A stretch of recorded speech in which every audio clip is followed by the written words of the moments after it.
What's going on, everyone? I'm just a typical, average American here today to react and learn about Nunavut's only city called Iqaluit. And I really don't know anything about Nunavut. It's a mystery to me. So this topic really intrigued me. I don't know who lives there. I certainly didn't know that there's only one city in Nunavut. Is that correct? What I do know is that Nunavut is a Canadian territory, and it's very, very cold. Very cold. It's difficult to live there. If we take a look on the map, another thing is, it's real easy for Americans like me to forget just how gigantic Canada is. And it's kind of thanks to Nunavut. Look at this thing. This thing, it goes as north as Greenland. Did anyone know that? Is it just me? Am I the only one who didn't realize this? Canada is freaking massive because of Nunavut. And apparently there's just one city, Iqaluit. If we take a look at where is this? Yeah, this is where it is. This is where the city is. Over there? Wait, hold on. I'm zooming in. Well, I don't know. There's a couple of cities that pop up here on Google Maps. Maybe these are towns, though. Kingate, Racklin Inlet, Baker Lake. But today we're focusing on Iqaluit here. Oh, man. Yeah, there's definitely, like, settlements in Nunavut, like a lot more than that. But this is touted as the only city. And holy cow, it is not where I thought it would be. I thought it would be, like, as close as possible to Manitoba or Saskatchewan, but this is like way more east. This is almost touching Greenland. You're a hop, skip, and a jump away from Greenland if you're there. Okay, I'm intrigued. So I found this video, sounded very interesting. What it is like in Nunavut's only city, Iqaluit. So let's check it out. What's it like? Have you ever been to Iqaluit? Me neither. No. Until today. Oh, there it is. Iqaluit, Nunavut. Okay. Yeah. Oh my god, it looks cold. Oh my god, it looks cold. My flight just so happened to have a stopover in Iqaluit, so I'm only here for a few hours. But I'm going to take advantage of it, and I'm going to see as... Really? What? Why would your flight randomly go to, like... Nothing against Nunavut or Iqaluit, but what flight takes you, like, that far north and east and where it's so cold? Maybe that's the part that just I can't get over. much of what this city has to offer as I possibly can. Let's Okay. hit it. Oh, look at that. Of course, my first stop is coffee. Let's get warmed up. Oh my god. Black Heart How Cafe. are you? I cannot see anything. Black Heart Coffee in Cafe. hand. Let's go exploring. I mean, so far, it looks cold, but besides that, looks like a pretty normal city. I mean, it doesn't look like a conventional city, which you would expect to have some pretty tall buildings, some larger buildings and companies and stuff. It looks more like a small town, but in fact, it's like Nunavut city. So maybe that makes sense because it has to be difficult to physically get resources and stuff to a place like Nunavut Iqaluit. It's just physically tougher to get to, I think. Before I get too deep into it, I'm going to hit you with some Iqaluit facts. Iqaluit's a unique place, considering its history and physical location. Okay. It holds a bunch of records because of its history and physical location as Canada's smallest, furthest north, most remote, Oh. coldest, and newest capital city. Oh, it's the capital city of Nunavut. Okay. It's Canada's newest capital city. Okay. This is the capital of Nunavut. Cool. Okay, that's actually good to know. It's the northest, most northward, smallest. Yes, that's kind of what I noticed. Remotest. Yeah, when we were looking on the map, it's like on an island, right? Or like, holy cow. And coldest, of course, my favorite part. Iqaluit is the most isolated capital city in Canada, if not just the most isolated city in Canada, as there are no roads or rails connecting it to the rest of Canada or to any other population area. Oh my god, there's no roads to Nunavut? Wait a minute. I understand if there's no roads to Iqaluit, the city, but no roads to Nunavut. Air travel is the most common means of transport to Nunavut. Visitors can reach the gateway communities of Iqaluit, Rankin in it, by air travel. But, but Nunavut is attached to, well, at least part of Nunavut is attached to the rest of Canada, you know? Like, hold on here. I don't buy this. Look, no, you're telling me there's no roads to Nunavut? When in fact, you can see, can't you drive from Northwest Territories to Nunavut, or Manitoba to Nunavut? Or is it just so freaking difficult, like, to get there that they just couldn't build roads? Iqaluit, I understand. It's like basically on an island, which I didn't even... It's a whole thing about Nunavut that I didn't really appreciate, is how many islands it's comprised of. Okay, let's get back to the video. In fact, the roads end just outside of town. The only way to get here is by plane or by boat, but by boat, it's only in the summertime because the bay freezes. Nunavut. Oh my god, this is an amazing wonder of geography. It's cold, and it makes it difficult to get here. Wow, so if you live in Iqaluit, like, it's probably a pretty tight-knit community, I would imagine, because there's not many people going in or out, unless it's by airplane. Itself only became a territory in 1999. Whoa, what? It freezes. Nunavut itself only became a territory in 1999. Huh? What? Really? Wait, what? What? I am learning some great Canadian history here today. Iqaluit is the newest Canadian capital. Nunavut, like, must be the newest Canadian territory. 1999, 25 years ago? That's it? So that gave it a leg up on all the other capital cities. What is going on here? Is this the seal of Legislative Assembly of Nunavut? It's a moose and a narwhal embracing a circle and a igloo, I think. Oh, cool. These have been capitals for hundreds of years. Well, the history of people in this area goes back thousands of years. Its modern history, unlike most cities in Canada, only dates back to the 1900s. In fact, really, it was only established as a settlement in the 1940s when it was scouted out as a place to put an Air Force base while fighting in World War II. Before its establishment as... I did not realize how recent all of this was. Iqaluit, Nunavut. Now, by the sound of it, there's been people living in Nunavut, like, for a very, very long time. And this is like talking more about modernization of Nunavut and putting in like this city and buildings and stuff.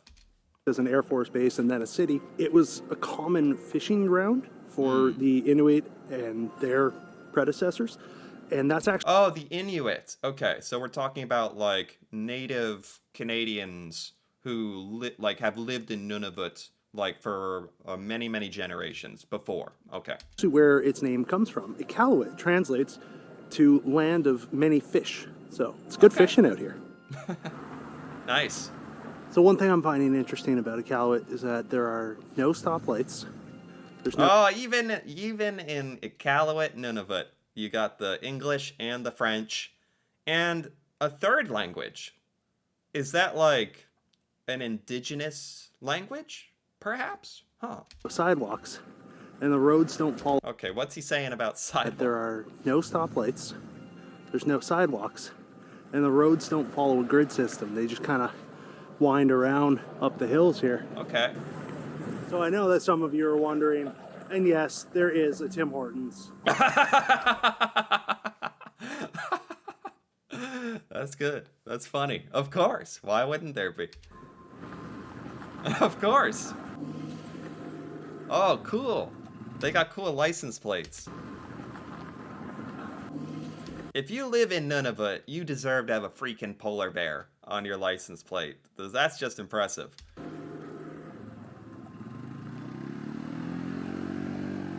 Wow. Addresses work a little differently here. There are building numbers, and some of the roads have names, but really, you go by landmark, so I thought that was kind of cool. Oh, well, look at this. He's talking about addresses, and I'm getting distracted. Of course. Well, why wouldn't Iqaluit have a little ice rink? How much more Canadian can you get than that? Living in this freezing cold city, of course you have an ice rink. It's like the perfect conditions. Actually, it might even be too cold. Imagine that, too cold to want to go play ice hockey. That's how you know it's cold.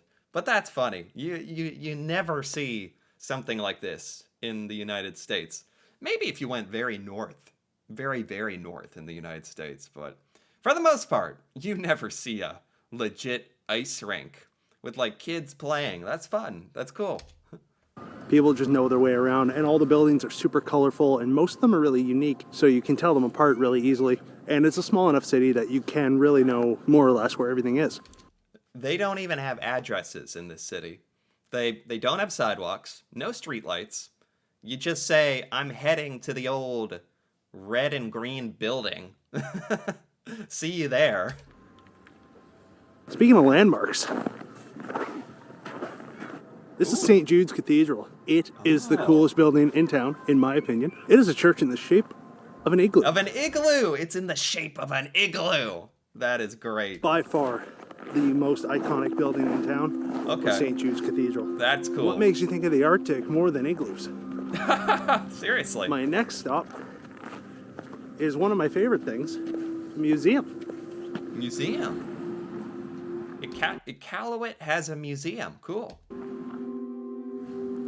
I actually like this a lot because it sounds like this whole area has a lot more history to it, predating when they like built an Air Force base on this land, like dating back way back in history with the original inhabitants of Iqaluit, Nunavut, or what would become Iqaluit. So it's cool that they have like an homage to that history here. That's good. Ah. Oh. Oh, very nice. Oh, this is cool. Oh yeah, they got all sorts of artifacts and stuff. Is it correct? He referred to Inuit people. Is that what we're looking at here? Wow. There we are. Go ahead, feel the textures. You can feel the textures. You can go to Iqaluit, feel a walrus bone. Where else can you go feel a polar bear claw? Narwhal. Narwhals are a real animal. For some reason, I thought they were made up. Because they look like some kind of fantasy unicorn fish. That's a narwhal horn? Am I being pranked? Is that real? Oh my god. Oh my god. Walrus. Walrus bone. Okay. Great. Wow. Wow. Wow, this is cool. Seeing what they wore. Seeing what they wore back in the day. Looks cozy. Looks warm. Man, having to like make your own coat, basically. Is this polar bear fur or something? It was a matter of survival, though. Seriously. Beluga whale skull. All right, that was really cool. It's really small and very quiet. No, that's cool. But it's got plenty of new and old local crafts and artifacts. And Cool. there's like whale skulls and even... I wonder what the population of Iqaluit is. I'm kind of curious. Okay, according to the 2021 census, Iqaluit's population is 7,429.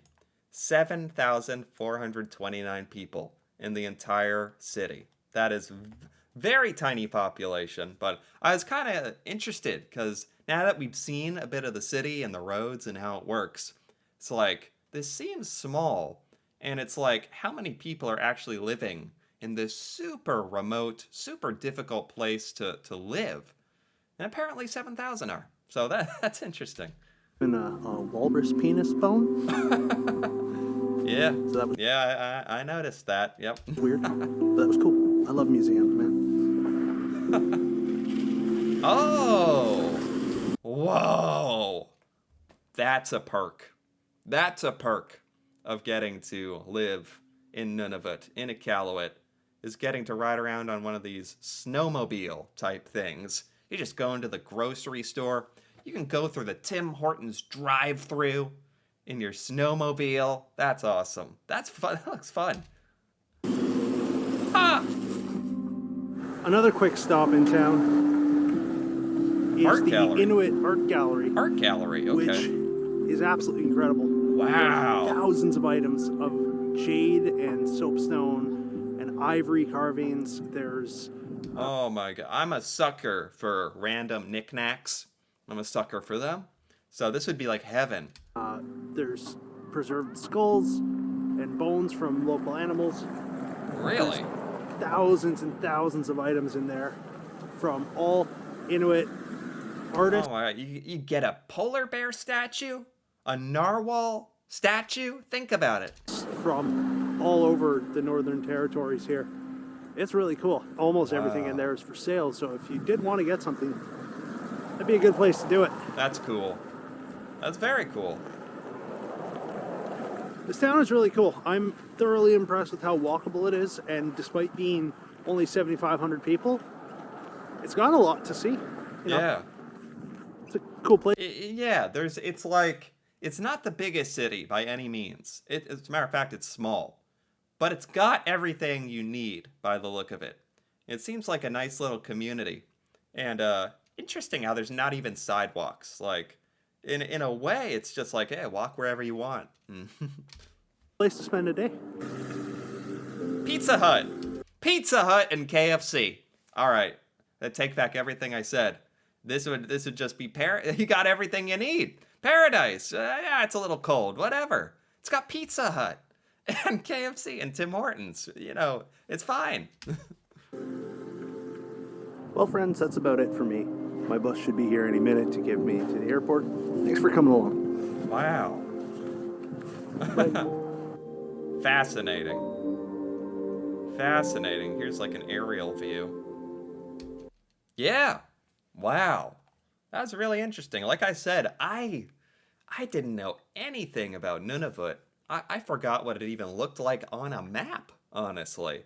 It's a really amazing place with really amazing people who live there.